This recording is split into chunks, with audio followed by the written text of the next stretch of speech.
Gernika Memoriaren Lekukoko kidea, eta gaur ekarri dugu komiki munduan, Euskal Herrian, nire ustez, bere lekua dekon tipo bat, hau, hemen nire ondoan dagoena, Mikel Begoña, gidoilaria, hainbat lan egin dituena, eta ez edo nolakoak. Hasi aurretik nik guran neutzan emon, nolako txori bat. Hau Gernika batzordeko eta Gernika batzordeko irudie da. Eta Gernika Memoriaren Lekukoko gure plataforma dena bai, nolabait. Eta, badakizu honen historia zein den, zakizu. Baina ikusi dekozu. Memoriaren aldarria, memoriaren ezagutza, memoria ezagutza ez bakarrik ezagutza hutsa dalako edo gurera ekarri behar dugun abotz horre bai bere garrantzia dauka, noski baietz. Baina horren ondorian baduzelako be herritarron, gaur eguneko euskaldunon herritarron ezagutzaren eskubidea, justiziaren eskubidea, etorkizun barriago eta askeago baten eskubidea, eta hori lotuta dago gure jatorritik. Orduan bere momentuen, ez togatzen inoz egiaren izena, nok egin eban, ez togatzen izena inoz. Nok egin eban irudi, Javi Ubierna. Hori da, Ubierna, astuiten jo da beti. Ubierna, 50. urte urrenaren inguruan izen zan, ez da? Txogotan, bai. 97, Gernika, 97, mobide horretan barruen, Bai, horregon nintzen. Bai. Eta orduan guratu jakon hori guztia irudikatzeko merezi bala Picassoren kuadroaren erdia, txori txikia, zauritua hartu, ia ikusten ez dana, hartu, atara, eta bizitzaren eta etorkizunaren kolorekin betetzea. Ze gaur egun baina orduan halako iraultza moduko bat bizi zen 50. hamarkadaren amaieratik aurrera, eta orduan ondino 80. hamarkaden barrean, Gernika benetako bakearen, kulturaren eta askatasunaren hiria bihurtzeko. Eta zenbat jende batu zan horren inguruan Oteizatik eta Basterretxeatik hasita batzar nagusitako batzordetaraino hori guztia bultzatzeko gurean. Hori ondino badau bizirik. Gara orain oinordekoak eta bizitasun hori bultzadari bizirik dira. Eta horren irudia da orain Eusko Alderdi Jeltzaleak eskatu daunean Gernika Margoa Bilbora joatea, ez Gernikara ekartzea, Bilbora joatea, errakuntza bat. Zelako movida montaudan generalean Espainol Prentzan, Reina Sofiaren museoaren inguruan, eta bar. Ze, karo, non da internazionalago Gernika Margoa? Reina Sofian edo Gernika dan memorialekuan? Segura dabe azkenean Reina Sofiaren eta Espainiako botere egunetik. Ez bakarrik Margoarekin geratu, hori bai. Baizik eta Gernika memorialekua bezala zelan ulertu behar dan eta zelan kokatzen dan memoriaren, memoria historikoaren hierarki baten barruan. Eta gertatzen jaki gauza bat, bat baino gehiago. Gure memoria historikoa, eurena baino urrunago doala, gure memoria historikoa badago lotuta ere, 36. Gerrako eta frankismoaren erpresioaren inguruan, baina hortik haratago doa. Eta ez dago gure memoria historikoa bada, iparraldeko memoria historikoa. Eta hortik haratago doa, Gernika ez da nazioartean ezagututako leku bat bakarrik Madrilen aitortua dalako. Horrek badauko bera garrantzia. Baizik eta kanpotik ere munduko memoria lekutzat hartzen dabelako. Eta orduan, hori guztia esan nahian, Eskerrik asko. ez da osegaitik. Komikigintza eta memoria jarduerari buruz horren loturak eta horregitek esenak, eta esan eutzun, ni espaitik ezagutzen gara, ze piper batzuk egin zen dugu bere mobilari sasoian, historia ikasten eta genbilanean, eta esan eutzun ni pentsatzen debala aitzinderiak izen ginela gaia maira etorkartzean, baina egon zara beholako jardun baden batean, ez da? Bai, indala ez dakit zenbat urte, 8 urte bat edo, zestaun antolatu zen bere bai, hango elkarte batek antolatu zauen komikia eta memoria historikoaren arteko loturak. Eta ara joan zen hiru bat zan teoriko bat, ez dut izena gogoratuten, eta ni. Baina, zan apuruet kontu beto lan superofiziala izen zana, eta, asko niretzako ondo gonzan, gero aukera auki nuenan bertoko jenteagaz berba egiteko, sakontzeko, badago nire herrian, Sopelan, pertsona bat fusilatua izen zana, eta Sopelan inok ezekien hori. Nik entzunte bai etxean, nekoen hori, baina berantza zestaun egiten zuen behar. Eta zestaun harrapatu jauden, berazan kamiolaria, eta informazio guzti hori zestauko memoria lista hauek zeukaten. Eta orduan egin nuena da harremanetan imini, orain agertuko da Sopelan bere bai memoria historikoaren, liburu historikoa da gehien bat. Da Sopelako historiaren gaineko liburu hirubaletan aterako da, Eusko Ikaskuntzak aterako dauena. Eta jardunaldi hori esker, gizon hau berreskuratu dugu herriarentzat. Herrian inor, zekien nozan, ez. Ez da herriko bertoko erdikoa zen, baserri bat eguan. Memoria historikoak bai balio da horretako, dudik ez. Galdutako ahotzak, pertsonak, etorkizunak eta atzera be ezagutzeko eta gure ekartzeko ez da. Bai, gainera, komiki bat edo liburu batek egiten dauena da gauzak berreskuratu eta atara, pelikula batek bere bai, eta gero erakutsi eta zabaldu. Horregatik da importante egiten den lana. Eta, igual ez dut jarraituko dut, normalan olakoak egiten dugu zanean, zati hau ez jakiek guztetan etorten direnei, bezpena da. Eta serioa da beti ez da. Eta normalan ez da oso guztoko, baina oso bizatut ez hauz. Ez da oso guztoko hartzen, baina horra doa, gainera irakurriko, seguru ez da pitau da. Mikel Begoña komiki gidoilaria eta komiki gintzaren sustatzailea historian lizentziatu ginen. Urte batzu baino gehiago direla, liburu zainabe. Liburu zainabe, grazik, ibili nintzen aurretik, beste lan batzutan, arkeologia lanetan bere hemen dagoen bategaz egon nintzen urte askotan, eta nahiko prekarioa zen lana, polita bai, eta nik beti izan naiz historia zalea eta ikerketa beti gustatu dazt, eta hemen forum bere hainbat urtetan egon naiz eskabazioetan. Baina, horretatik bizitzea oso zaila da.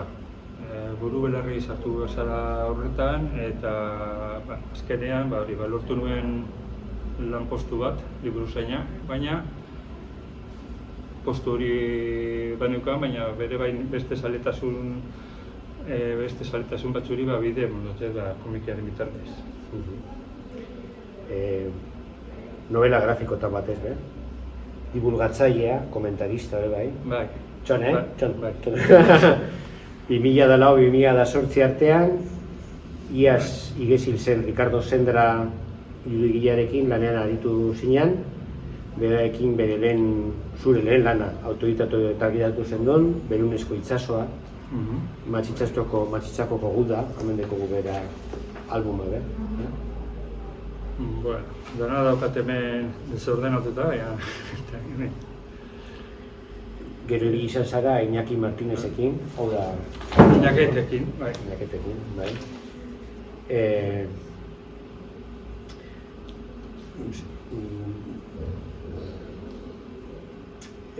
Hortik aurrera beste hainbat argitalpen eta ekimenetan parte izan duzu, aipatuko dut, 2012an komikieri webgunea sortu zen duen, Bai. Parrapean komikei buruzko jardunalditan antolatzailea be, 2014-2017 artean, 2022 urtetik aurrera Nani komik azoka sustatzeko lantaldean parte izan zen duen, edo... Bueno, hau da, gidoigintza erekin paraleloan egiten dudan beste aktibidade bat edo. Alde batetik, euskarazko komikia aztertu, berreskuratu, ikertu, hori da komikeri blogean egiten dudan lana.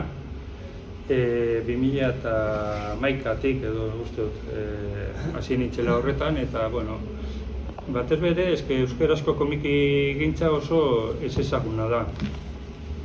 Badauka historia luzea, eta luzea munduko beste komiki gintza batzuen luzerarekin. 19. amaieran sortzen dira komiki gintza, Frantzian, Estatu Batuetan, Euskal Herrian bere bai sortu zen. Gertatzen dana, eta honek bai dauka lotura bere bai memoria historikoarekin, arazo politikoak eta sozialak zirela medio, hutsune batzuk edo arazoak izan zituen momentu batzuetan. Irudiekin ilustratzeko, hemen nabilako duet, hemen daukazue adibidez, gerra aurreko komiki gintzak loraldi bat edo bai izan zuen, apurka-apurka.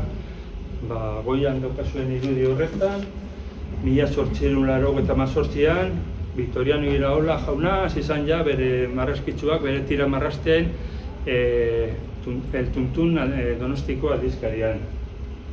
Garai horretan hasi ziren Estatu Batuetan ere bai komikiak argitaratzen. Eta batez bere,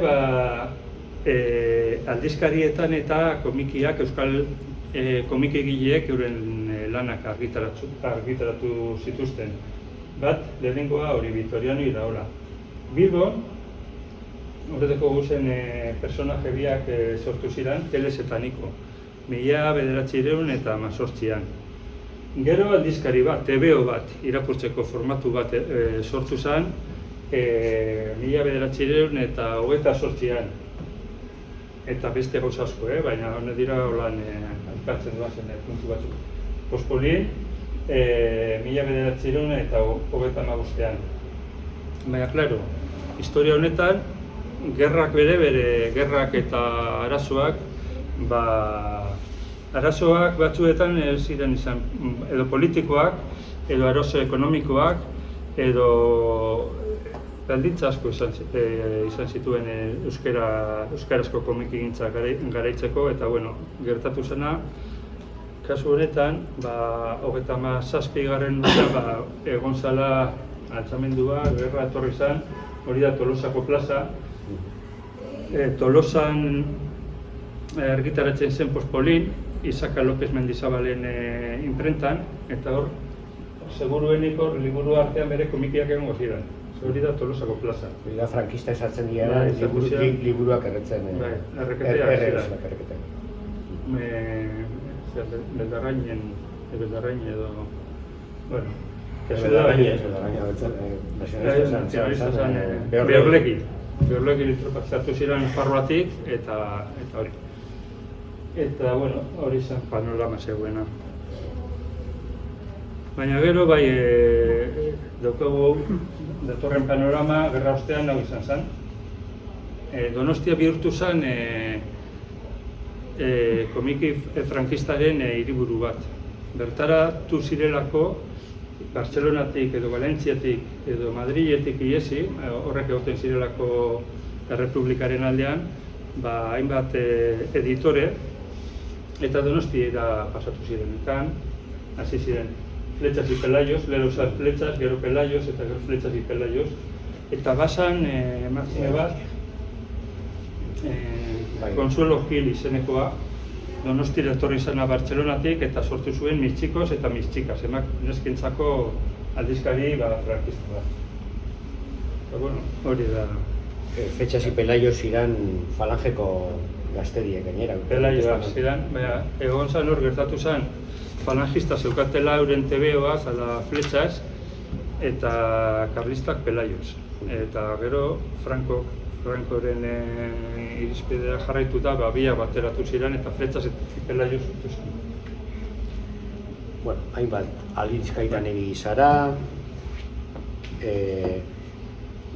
Inaketekin sortzen dozu Elize.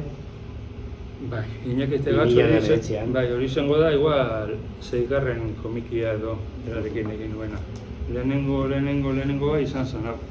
Tristísimas cenizas. Justo dago, girotuta dago justo Gernikako bombardaketaren ondoko asteetan. Bermiora antza joan ziren Flechas negras izaten ziren, Flechas negras, italiarrak, eta, bueno, hor gertatu ziren gora bera kontatzen dira, batez bere, egun horretan dago girotuta komiki hau. Kontutan eukinda, tartean, gero berbada salduko zu gero baduzu gehiago, ez dakit, Robert Capa dagoela, eta bar.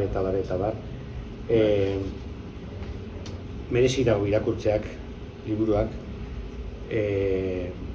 Mikel eta Inakete deuken habilidadea da kondensazioa. Hauek ez dira bakarrik novela grafikoa dira, benetako literatur lanak.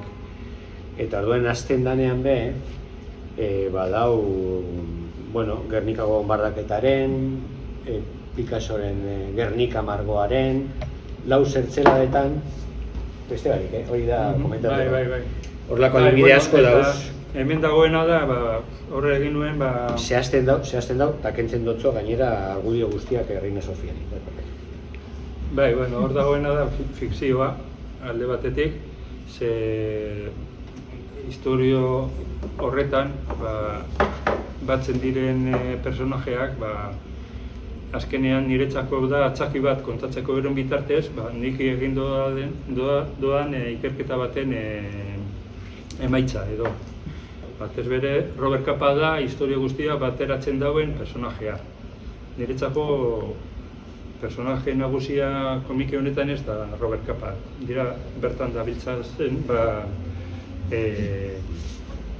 anarkista bat, Arta Sánchez, Francisco Arta Sánchez izenekoa, nik ezagutu nuen bere liburu bat, gero bere anaia bere aurkitu nuen, oraindik bizirik zegoela Santurtzin bizizala, elkarrizketatu nuen.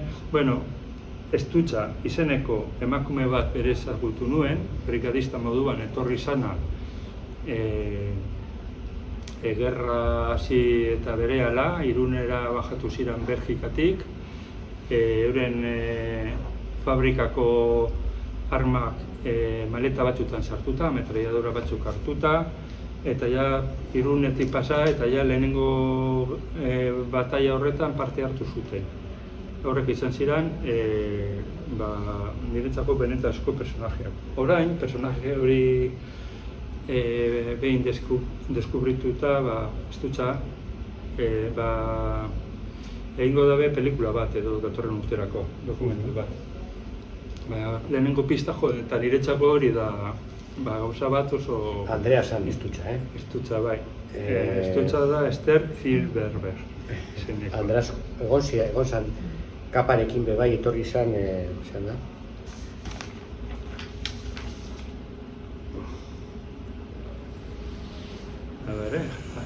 pazientzia pur bat izan, zen honekin, hau da komikia, Frantzian eta Espainian argitaratu zana, eta zuk aipatu dozuna, lehen aipatu dozun estena, hau da, hori, lehen bakarrik egon gara komentaten gauza pare. Argazki batean oinarrituta, egindako binetak, eta bat. Eta nik erabilitako iturri nagusiak historiarekin zerikusia daukatena dira. Apuruen marko orokorra hartzeko, Vargas Alonsoren liburu hori erabili nuen, ze oso zehatza da, oso ondo dago detailatuta. Baina gero hor kokatu nituen beste historia batzuk, bat miliziana honen historia, eta beste liburu hori deskubritu nuena da lehen aipatu dudan Marta Sánchez horren liburua. Uruguaira joan zan bera iesi eta hango historiagile batek edo berreskuratu zuen liburua, eta bueno... Portugaleteko esan? Santurtzikoa, bai. Eta gero hori bere anaiarekin bi nintzen harremanetan, eta bueno, historia guzti hori da niretzako liburu honek daukan importantena. Bere anaia, hau zan,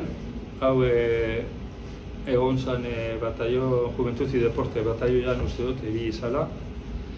Eta gero badauz beste historia txikiago batzuk bere bai, aurretik lehen kontatzen egon natzun lez, aldizkari bat, tokiko aldizkari bat sortu gendun sopelan, zala Santa Marine, eta gerrako urte urrena izen zanean, 87an, bertoko Uribe Kostako gerrari buruzko artikulu bat, zabaltzua, argitaratu gendun.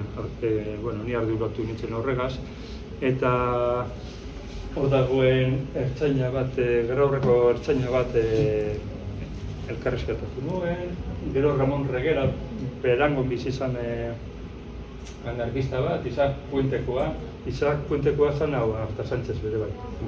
Eta bueno, kontatu zidan aberak eta liburu horretan agertzen dana iaia antzeko gauza dira. Eta gero ja, beste liburu hau, estutzari buruzko liburua. Hemen daukazue, harremanetan nintzela beragaz, frantsesez ni oso gutxi nekien, eta hau zan, 2007an edo. Eta berak saldu zidan, hau da bere semea, eta bere amari buruz zekien guztia liburu horretan jaso zuen. Eta gero kontatzen dit, berak ez daukara informazio gehiagorik, eta bueno.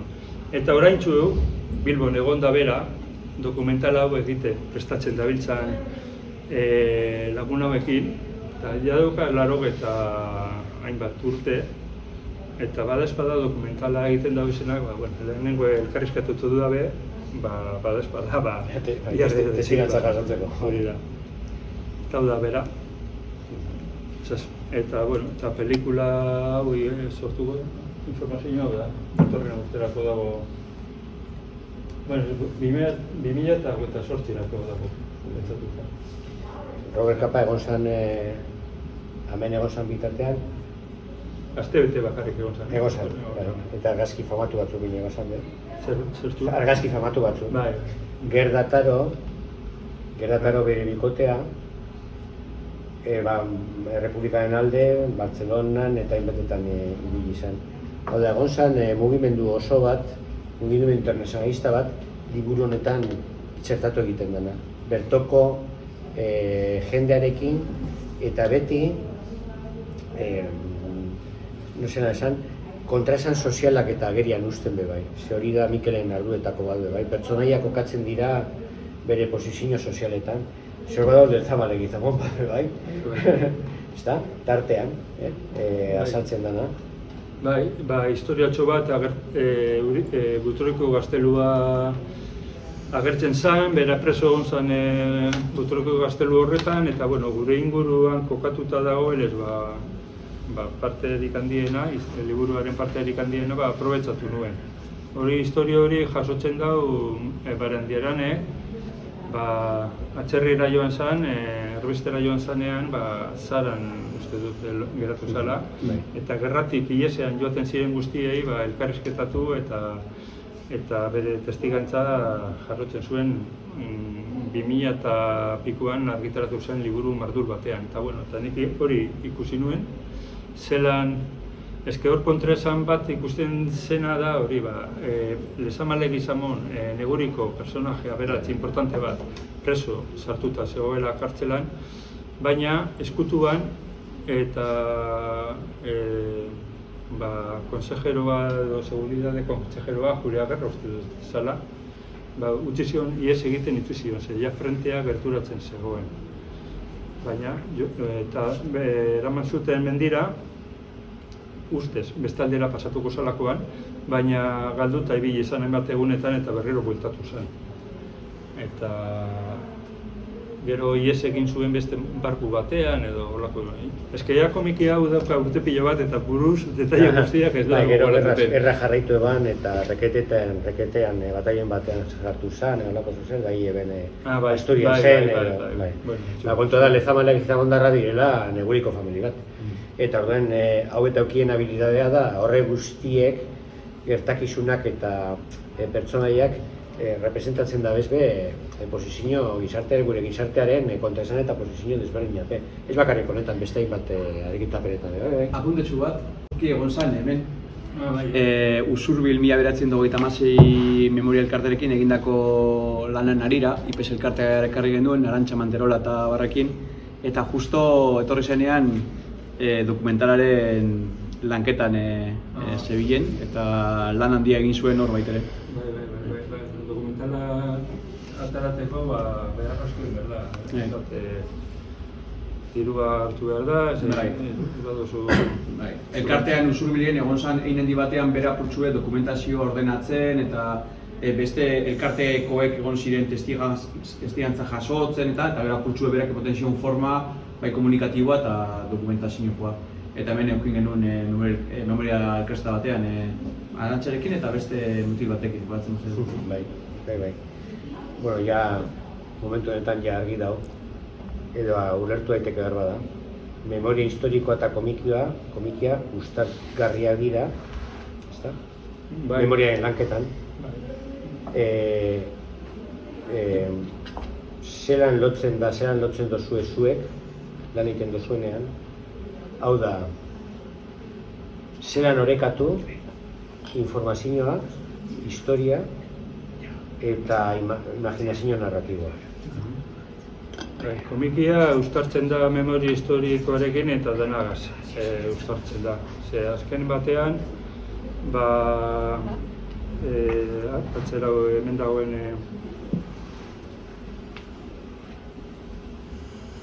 adibidez hemen, arkeologiarekin uztartzen da. Atara gendun komiki bat, hotzi momiari buruz, eta gero ibili ginen horre lanean, gure inguruko elkarte batekin, arkeologia elkarte, eta hauen bitartez lortu gendu zen replikak, hotziren aizkoraren replikak, eta bat. Eta, bueno, ikusten duzue, erakusketa oso arrakastatxua izan zela. Vitrina horretan ikusten duzue urkiaren, hotzik gainean zeraman zera guztiak, elementu guztiak erakusten genituen. Eta hori, umei erakusteko adibidez, hotziren aizkora, gero komikia erakustea eta hori da gauza bat, oso baliagarria dana, eta beste esperientzia bat izan dugu txakolinagaz, txakolinaren historia egin dugu ere bai, eta beraz, komikia uztartzekoa da denagaz. Eta memoria historikoa erakusteko balio dau ere bai, komikia lenguaia bat da, ezta? Artistikoa bere bada, baina lenguaia bizualen bitartez zuzenean sartzen direan batzutan kontzeptu batzuk oso abstraktua direnak, baina irudi on batekin aldozu hobeto azaldu testu luze bategaz baino. Eta batez bere zuzentzen zarenean igual klaseko ikasle batzuen gana edo tresna bat izan daiteke. Ez da tresna bat bakarrik, da medio bat, eta gero medio horrek deko kristolako aberastasuna. Aldozu hartu leku askotatik. Aldozu aztertu komikia osoa, aldozu bere bai plantxa bat aukeratu eta aztertu, edo bineta bakar batean agertzen den hori azaldu, da baliabide interesgarri bat da, eta da bere ezaugarri propioak dikuzena. Ez da literaturak, ez da zineak ez daukazen, beste baliabide desberdin batzu. Nolabait, esan gure nebana bebaiza da memoria historikoa eta historia hori lantzean nolabaiteko objetibokotasunaz jatzak gustatzen niri berba. Baina ez da balio asmakeritan ibili. Zuek amenezetako alegin egiten duzue dokumentatzen esaten duzuena, naiz eta gero imaginazio literario erabili. Hori da niretzako parte importante bat, irakurleak ez du irentzi behar irakurtzen dauen guztia. Hemen daukana da, baina hori ez komikiarekin bakarrik, edo zein gauzagaz. Hemen dagoena da, aztertu beharreko gauza bat. Azaltzeko balio du zera, lehen hori kontzeptu zail bat, igual marrazkien bidez azaltzen dugu, baina gero hori modu kritikoan irakurri behar da. Eta modu kritikoan irakurtzeko beharrezkoa da tresna batzuk irakurleak edo ikasleak edo delakoak behar dauz hori Eta horretarako bere baliogarria da komikia, klaro, zuk erakusten duzu gauza bat, hotzin, adibidez, agertzen ziren zaldiak. Eta hori da gauza bat oso zalantzazkoa dana, garai horretan zaldiak baziran edo ez baziran. Guzartu gendu zen, jakin da hori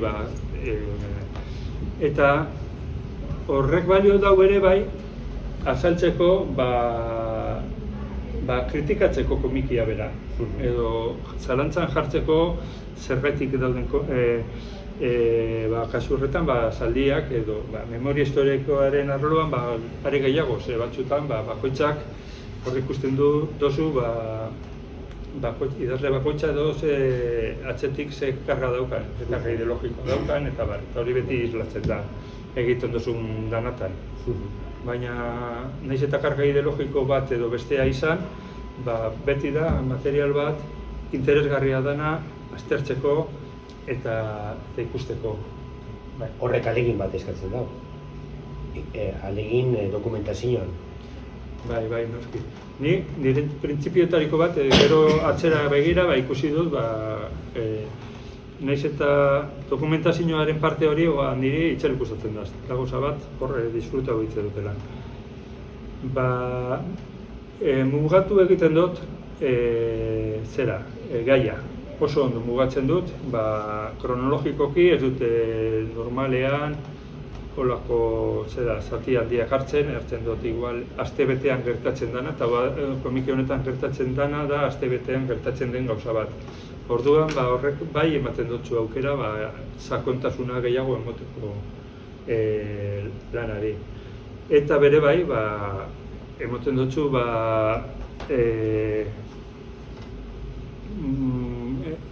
ziurtasun gehiago esaten duzun gauzetan. Eta gero gertatzen den beste gauza bat da, segun eta ze garaien zabiltzezen, daukazu informazio gehiago edo gitxiago. Orain dela 20 urte gertatu den gauza baten gainean, edukiko duzu igual dokumentazio pila bat. Baina hotzin, adibidez gertatzen zen kontrakoa, zegoen ia esebe, dana zen utxune bat. Eta hori konpontzea da, eta horretan, euki berdana da beti argi, irakurleak jakin berdagoena da, zer dan fikzioa eta zer dan benetakoa kontatzen dara. Badago beste modu bat, komikiak egiteko beste modu bat, dela kasetaritza, badaude orain kasetariak, Joesako bezalakoak adibidez. Palestinarekin.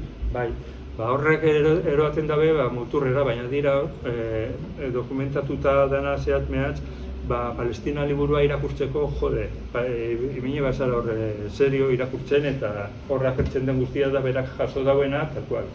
Guk ez dugu hori egiten, guk egiten dugu fikzioa, bere bai sartu, eta sartzen dugu bere dokumentazioa. Baina gero, horrek irakurleak jakin behar dago seguru zer dan fikzioa, edo sumatu behar dago, eta zer dan benetako partea. Bai, hemen degot, bueno. Bago jarri bota zu. Bai, ni beste... Jo esako, aipatu dotelez, bueno. Komik egintza da gauza bat, ez dela asmatute daudana, baina beti barriztuten dago, gauza biak dira, era berean.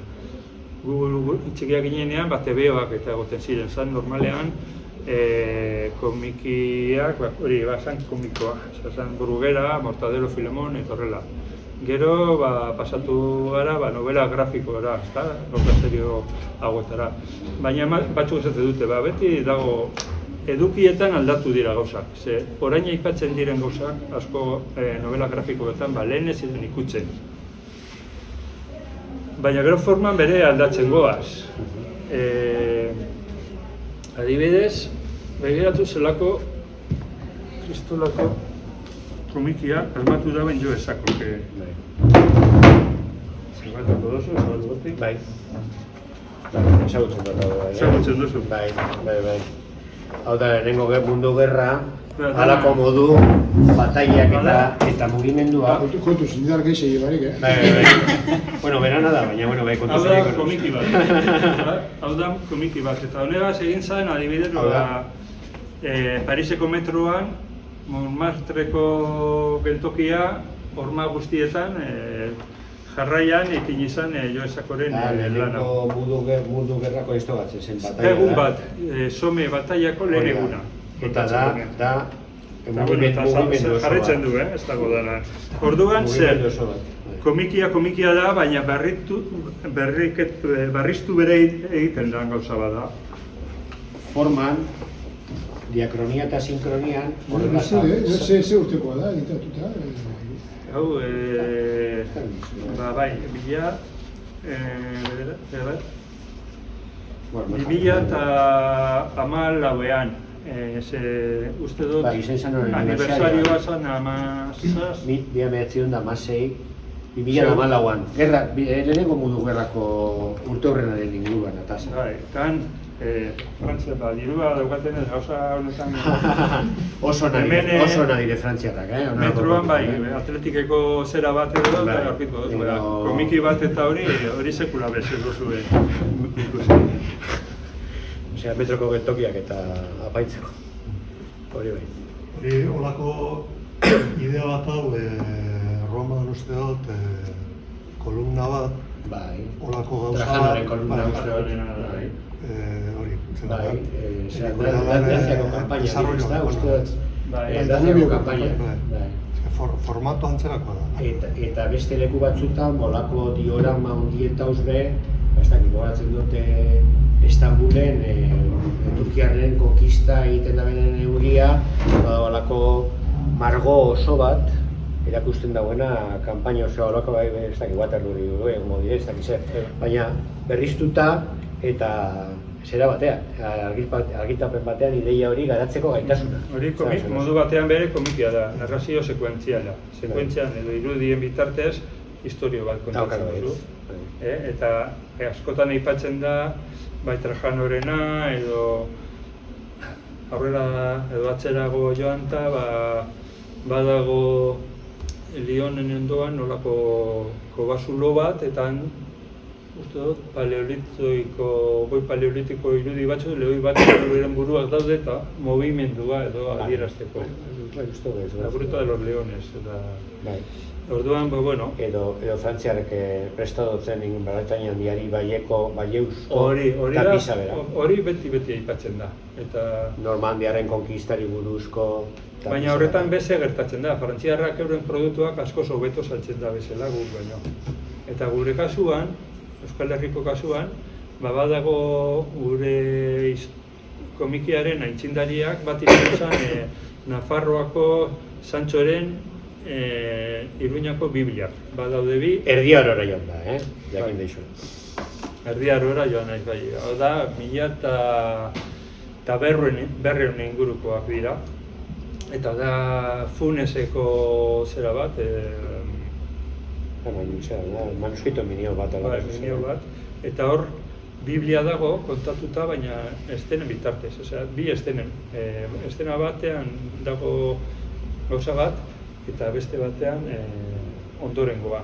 Eta da, niretzat, gorearen aitzindaria da, ze oso da, odoltsua da, kontatzen dana. Biblia berez badalako. Bueno, argi dau, memoria, historia eta memoria historia eta komikia ustartu daiteke zela, horrelako ariketak egin dira Euskal Herrian. Zeuen ez da... Bai. Hor bueno, ja atzean dekoaz batuta batzuk, baina batez bere, Franco hil ondoren, berpiztu zen komikigintza, eta orduan hasi ziren lehen komikiak, metik daukate.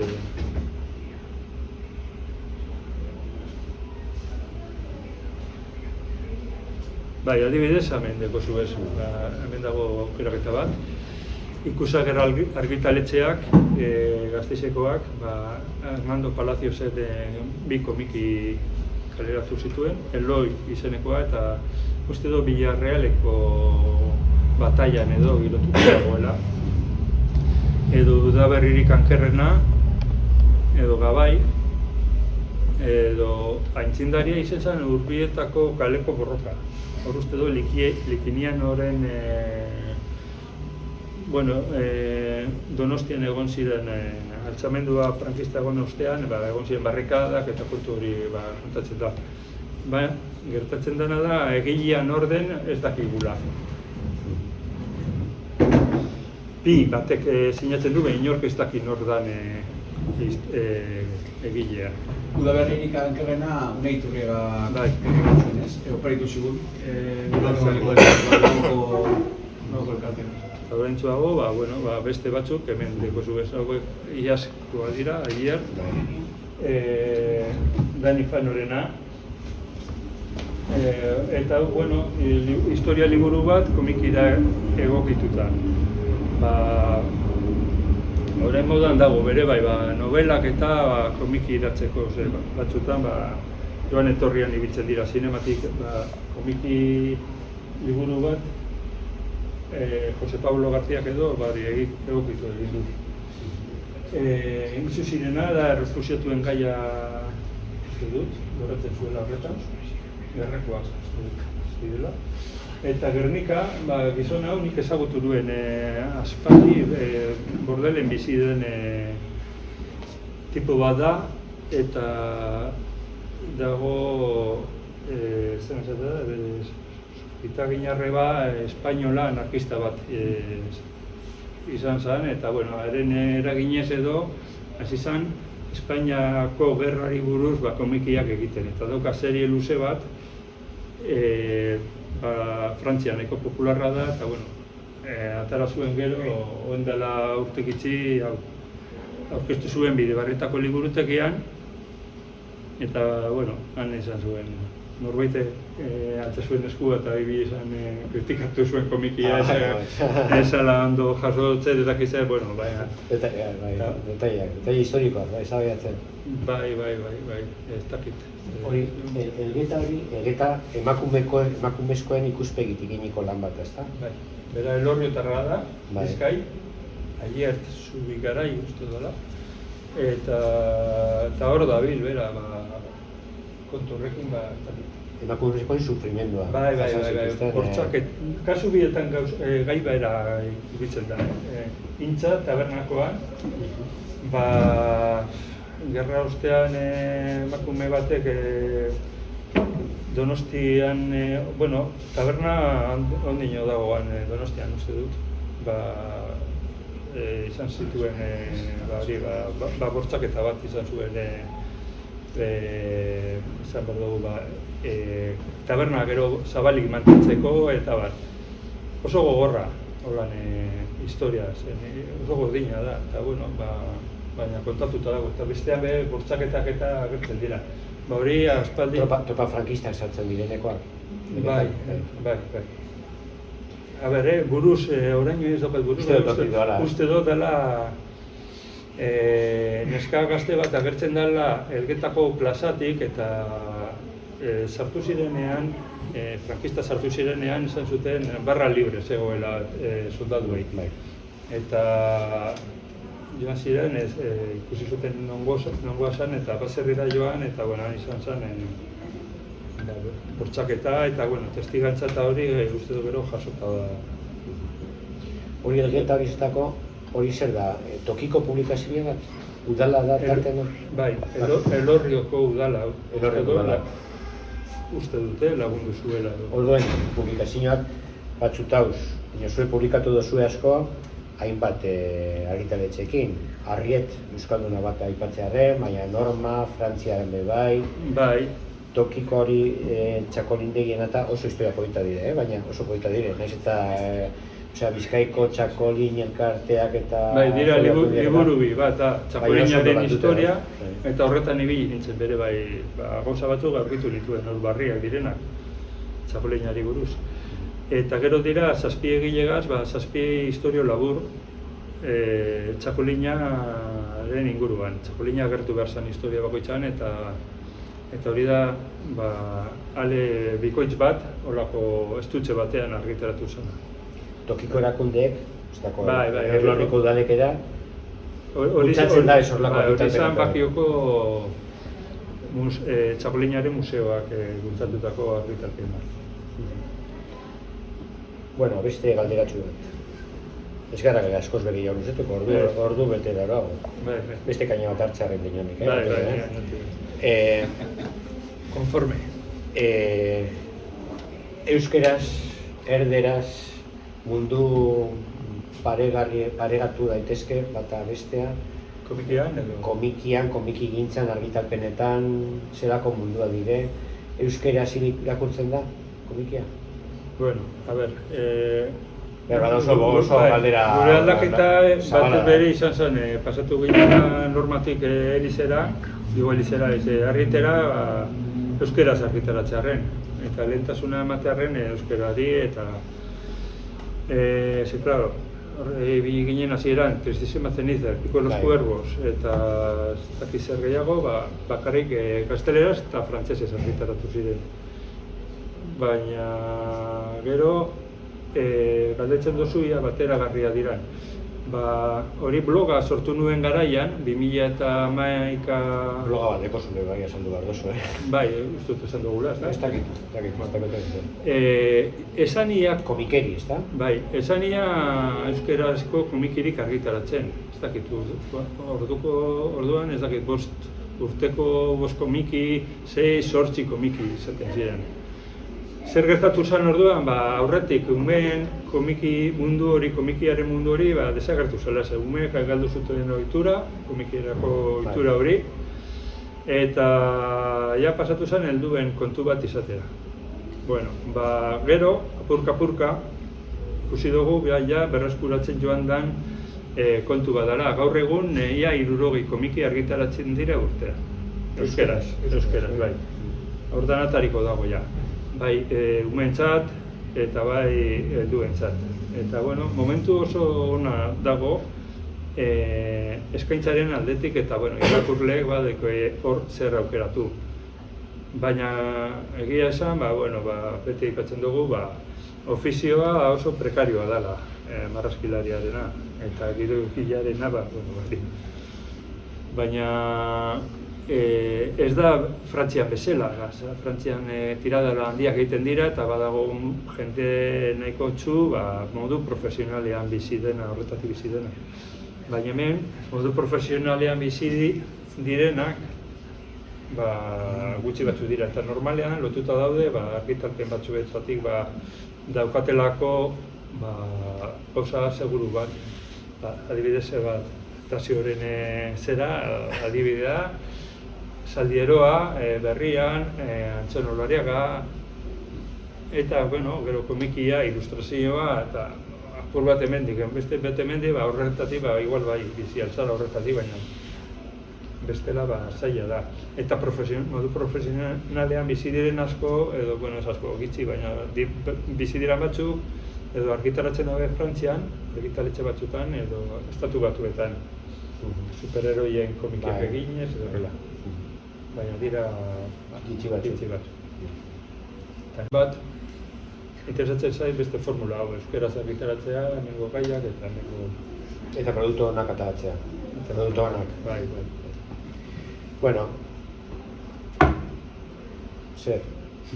Bekoa. Nire galderatxu bat. Bueno, galdera, barkatu. Bueno, esan duzu, eta argi dago, badagoela olako loraldi antzerako bat, ez, komiki gintzan, eta badago jendea, proposamen interesgarriak egiten dituena, eta abar. Badago era berean bebai loraldi bat kristona sinema munduarena. Orain azken egunetan ari dira esaten, akademia bat, sinema akademia bat sortzeko bat deia egin dute hemen, ez da? Sasoi baten,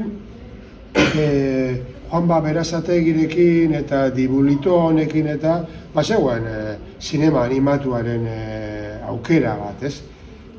Baina aspaldianik horren berririk ez dakat.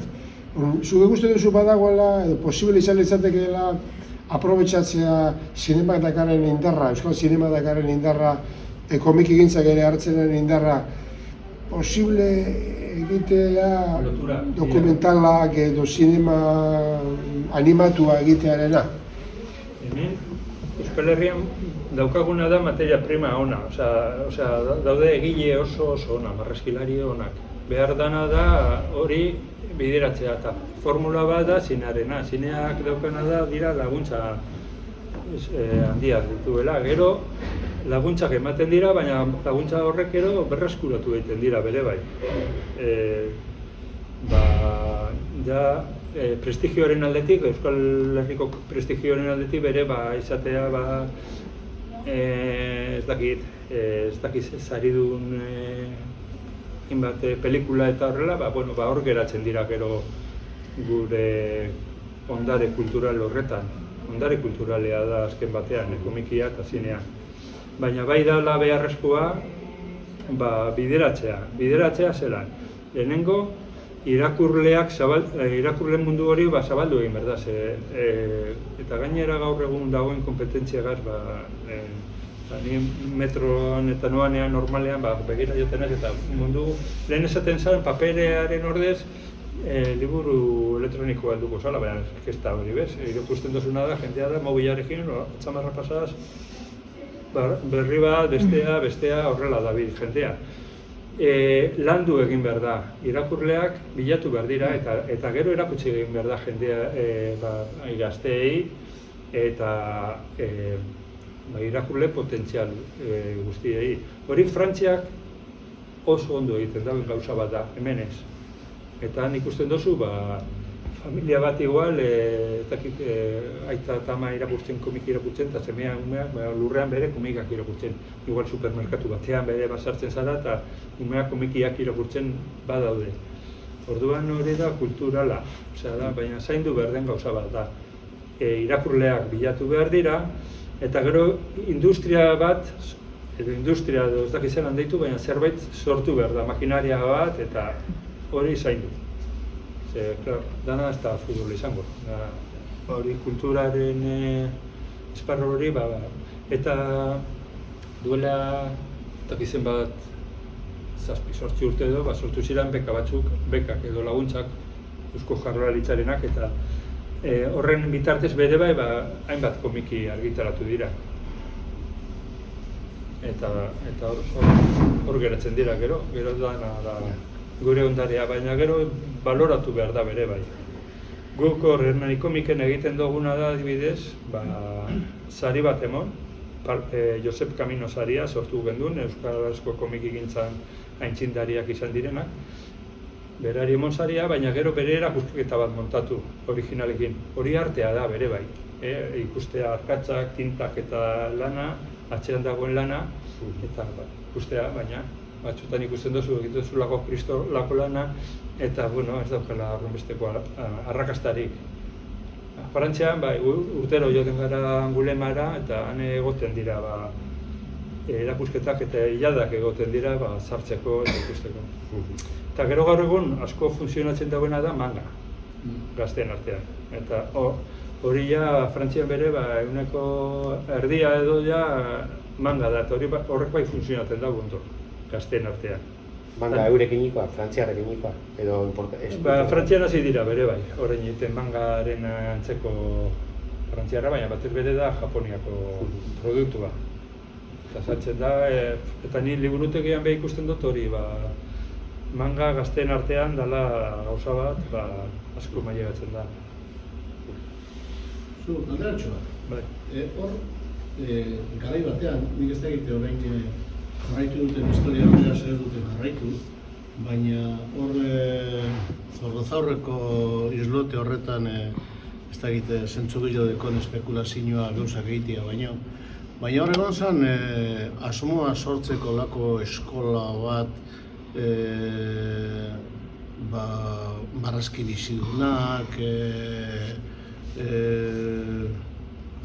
komikia eta hor, azken finean, honek ataratzen dute hor nitxos de negozio euren eduten bezala eta euren ikuspuntutik ez da. Hor historia hori badakizu nola dagoen ez dagoen, nik uste dut egon zirela bebai Mondragon sartzeko naste borraste horretan, azken finean dirue dagoen lekuen sartzen dira jente guzti hori. Eta gero alderantziz, topaten zara sorpresa handiekaz, ezta? Eta da, egiten dutela zona industrialak nun nahi, ez dakite nola bete, eta okurritideakoien foru aldundiari kriston protestan ostean da kriston keskaren ostean Orduñan egingo duten 3 pabiloi o 4 pabiloi sobra dekotenen sinema eta marrazki gintza eta historia gintza eta baile gintza eta edo zer, honek gintzak edo zer. Zubak hori mundua nola, hori horre propuestak eta nola dagoen edo zer dagoen? Zorrozaukreko ez dut uste zer inganik. Nire gehenik hori ez da ezer komikiarekin zer ikusi dekonik. Eta gero bestea dinuzun hori da orain urten dan barri bat edo, Orduñakoa. Bai. Ez da. Aurrekontutara gertzen da 6.000 milioi sartzeko asmoa daukatela zinemigintzan da ez dakiz sartzia diru erreza eskabadorea dara justifikatzen du. Baina dinot... Nitzako hori importante izango zen, martxan dauden proiektua laguntzea eta hortik hori oinarria izatea. Ez gauza bat gero utzik egongo dana sortzea, egitea kristolako montajea eta gauza batzuk laguntzena adibidez hori ondo funtzionatu dauen gauza bat da. Eta hori niretzako zabaldu berko zen zera bat da, eredu bat. Baina gero fizikoki beharrik dau komikia egiteko, animazioa beste esparru bat izango zen, ez dut askorik kontrolatzen. Baina komikia egiteko ez dozu behar inolango beste montaje handirik, behar dozu zure kabuz eitean, normalean marrazkilari daukate estudioa euren etxean edo alokatuta daukate hortik estudioran bat. Baina gero hori bideratzeko da beharrezkoa dana, eta gero produktua behin kalean dagoenean horreri laguntzea behar da, hori da beharrezkoa. Eta hori da ez dagoena. Distribuzioa eta salmenta esango duzu. Bai. Zabalkundea, baina. Claro, ondo zabaltzea hori da importantea, baina gero bere bai lagun duten ez dozun gauza bat, hor bakarrik uzten dozun gauza bat, hori ez da salduko. Hori berda promozioa eta ikusten duzu, ez dakit, telebistan adibidez, komikirik ez da eguno, gitxi agertzen da. Ni behin harritutan lotu nintzen, ez dakit, Frantziako telebista batean edo, eta ikusi hango teleberri bat azten zaldain kibilalen elkarrizketa bateaz. Hori da, hor apunta eta komiki gaia teleberrian, hango teleberrian. Hemen ez da gauza bat, garrantzirik ez daukana. Baina, hala ere, badauka 60 komiki guztero, liburuak argitaratzen dira, eta ja, ez dakit, Astiberri adibidez, dela Bilboko argitaletxean, novela grafiko argitaratzen dauena, balen, gaztelerarekin nahiko zeukaten, baina hasi dira bere baia euskarazko linea batzu zabaltzen. Ikusten dabe, haumen bildumak eta ondo funtzionatzen dabela eta horra hasi dira Big adibidez, da umentzat dagoen serie bat, katalana da egilea, baina egiten dabez, holako liburuak eta saltzen dabez, parra saltzen dabez. Etxean irakurri irientxin dauz. Eta Belgiarra uste da. Kauet, igual bai. Eta oso ondo dago, 8-9ko serie bat da eta umeentzako itzela da. Nik nagusinak 9 dekoz, txikarranak 6. Eta justu ikusten dut, badela franja batzuk, kultura hori edatzerako momentuan etenaldi baten modukoa dagoela, ez? Umei begirako noeteko nitxoa besaulertzen da, ez? Susoaz Durango kasokara eta umei begirako eredu ezberdintako produkzio maila bat dau, literatura egintzan, baita komikiari begirare. Baina gero igual, ez? Nerabezaro gaztaroaren lehenengoko zati horretan, mangaz modukoaz gaindik, ez dauela horrelako, ez? Horri begira pentsatua dagoen noeteko komikiaren bitartezko edukirik, ez? Eta ja, salto egiten dozula nagusia izatera, baina, eta horreten aldi batzu daudela, ez? Txikitatik sortzen dozun kultura, edo sortzen dozun hartzaile potentzial hori galdu egiten dela bidean, ez daudelako igual berei begirako hori. Egon badago, Bai, adin guztietarako komikiak, zer gertatzen da? Gaztelerazko komikiagaz konparatuta beti atzetik zela. Eta beti dagoela argitaratuta lehenago gazteleraz euskeraz baino. Badago orain serie bat oso arrakastatsu bat dana, nerabeen artean, Gear Stopper edo ezagutzen duzue. Gazteleraz, ez dakiz, 8. alean edo daude, euskeraz 2 edo 3 daude. Arrakastatsua bada, baina irakurlezaleak aurrera gureko dauekin, nahiz eta euskeraz hasi, gazteleraz bukatuko dau. Eta orain daude argitaletxe batzu gazteleraz, Maeba eta espezializatu direna umeen komikietan. Eta daukate kristolako eskaintza.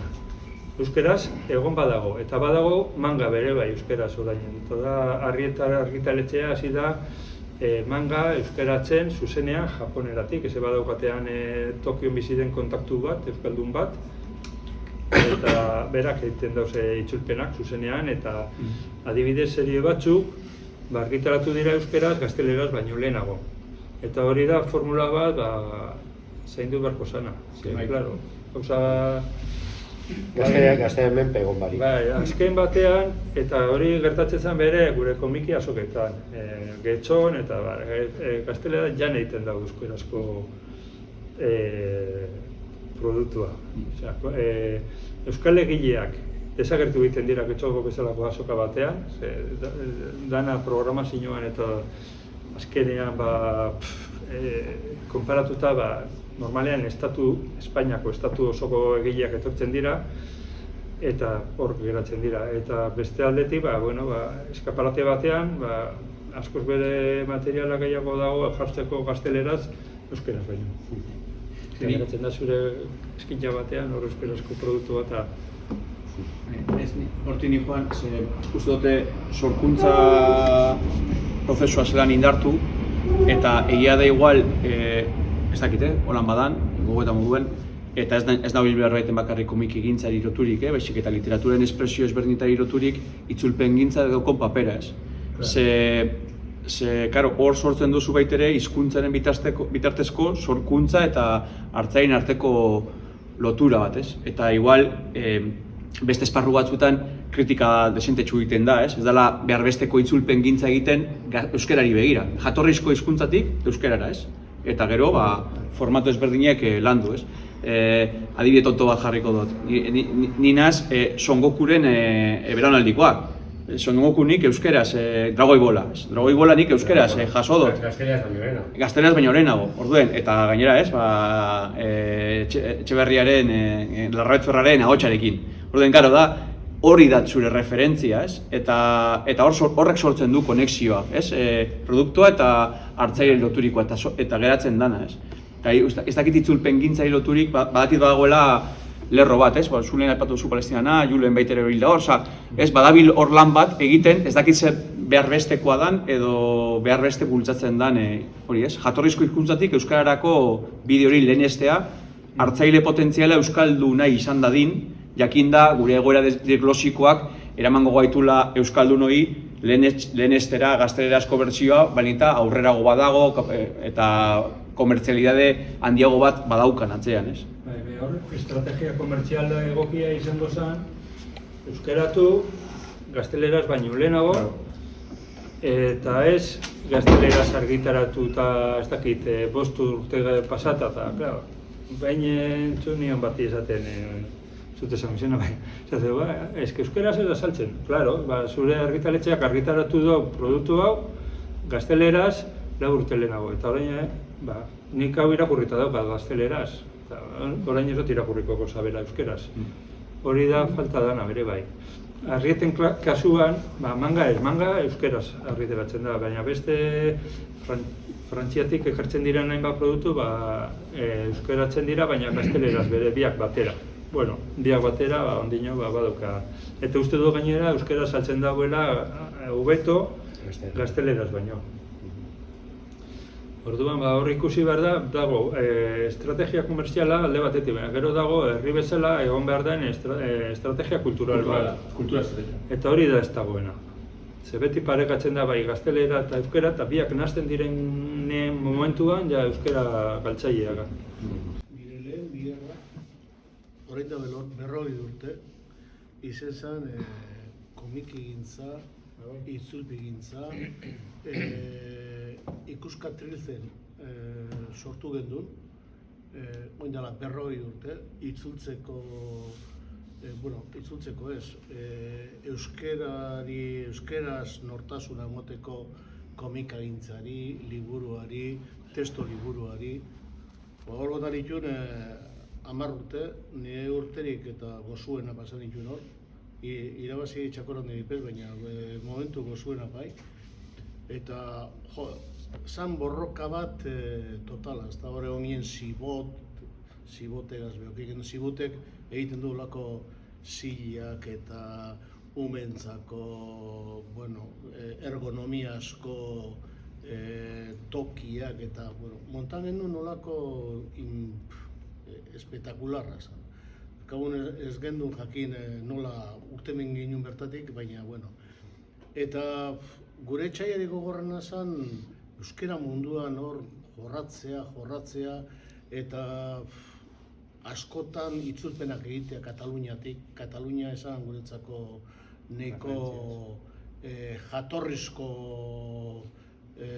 produktua zegoenan eta handik sortzen gendun pilo bat komik egintza, testu liburuak eta bar. Eta hori, nabaritu gendun, garai artean guk sortu ginen hori euskerazko metodologia, baietz 1, baietz 2, nik uste orkestu guztiak ikasi duela euskeraz metodologia hori, baietz 1, baietz 2, baietz 3, baietz 4, 5, 6, 7, eta, nik ez da, 14 itzi nuen, eta 14 joan nintzen, ze ja aspertuten eguen. Baina falta motatek gendun holako estrategia bat. Ez zegoen estrategiarik dori ganera, oso berba honak hartuten gendu zen, eta hori estrategia falta izugarria zen. Baina hori, gogoratzen az, denpora guztien itzultzen. Paseten gendun denpora guztien itzultzen, gehien Kataluniatik goratzen anik, Katalane lagun piloa ditut, danak liburu gintzan eta... Eze komiki? Ez da gogoratzen, baina komikia egiten gendu zen, hasiera bazi izen zen, oraindik ez zegoen euskerazko testo libururik, hor konpromitu ginen euskerazko testo liburuak egitea eta hasiera baten gorputza motea, frakaso pilo bat behar genuen, edozein proiektua daukazen frakaso pilo bat. Baina bai, nabaritzen da, garai hartan, dela 40 urte, katalanak zeukaten estrategia argiagoa bat, zeukaten... Euskal komikiaren historian beti egon da Kataluniarekiko konexio bat, gare guztietan. Hor ikusi dugu Pospolin, Gerra Urrean, zan TVO aldizkariko historioak izaten ziren gehienak, argitatzen zirenean. Hor ez dakit, Isaka López Mendizabalek egin zuen Buigaz, Josep Buigaz uste dut zala editorearekin harremana eta Pospolinen argitaratu ziren, kristolako kalidadeko komikia izan zen hori. Eta gero gerra ostean, Mortadelo y Filemon Pampin aldizkarian agertu ziren euskeraz, 1973an edo. Eta ostean, eta Monserrateko abadian, argitaratu ziren Franco hil baino urte batzu lehenago lehen komikiak euskera, lehen albunak. Ordura arte egon ziren formato TVOak, baina libururik esan agertu, 1973 arte. Tintinenak izan ziren batzuk, eta beste eran batzuk, hori, Monserrateko abadiagaz ez da harremana zegoen, eta handik karri ziren. Eta guk horre Bilbon egin dugunean hau parrapean jaialdi hau, gonbidatu gendu zen Cabalforteko lagunak. Cabalfort da umeentzako TVO bat, bizirik dagoena oraindik, hemen egon zen Ipurbeltz, eta Kilkili, biek. Ipurbeltz, Baina biek desagertu ziren. Hori guk genuen. Eta pena da. Hori guk egiten genuen Ipurbeltz, hori. Bai, Ni nintzen zure hartzaila. Ipurbeltz ganera, erabiltzen zuten ikastola batzutan azaltzeko eta erakusteko umeari bizitza eta hizkuntza eta historia eta Ipurbeltz hori, hori izan famosoa. 2006 arte edo mantendu zen. Hori egiten genuen. Eta, pena da, ez dago adin horretarako, holako... Eta Katalunian Katalunian mantentzen da hori... Katalunian dago, Cabalfort... Etorri betor, eta orain jarraitzen dut etorri horren. Bai, hori, han egiten da hemen baino beto, eta handik guretzako eredu hona da, ikustea zer egiten denan, eta albada kopiatu, Eta hobetu. bai. Bueno, nik uste dut, Miguel, orduta 4 minutu. Bai, nahiko ez da. Bai, ez da. Oso posik, Bueno, oso gustora egon gara, nik itxin ez dakit, Bai, gainera gara dutxeuz eskuen. Nik gero urtean burua zatzen gaitu. Berro urtatzen gaitu burua. Bai. Eta asko ikasi dugu, bai. Bueno, eskerrik asko, Mikel. Vale.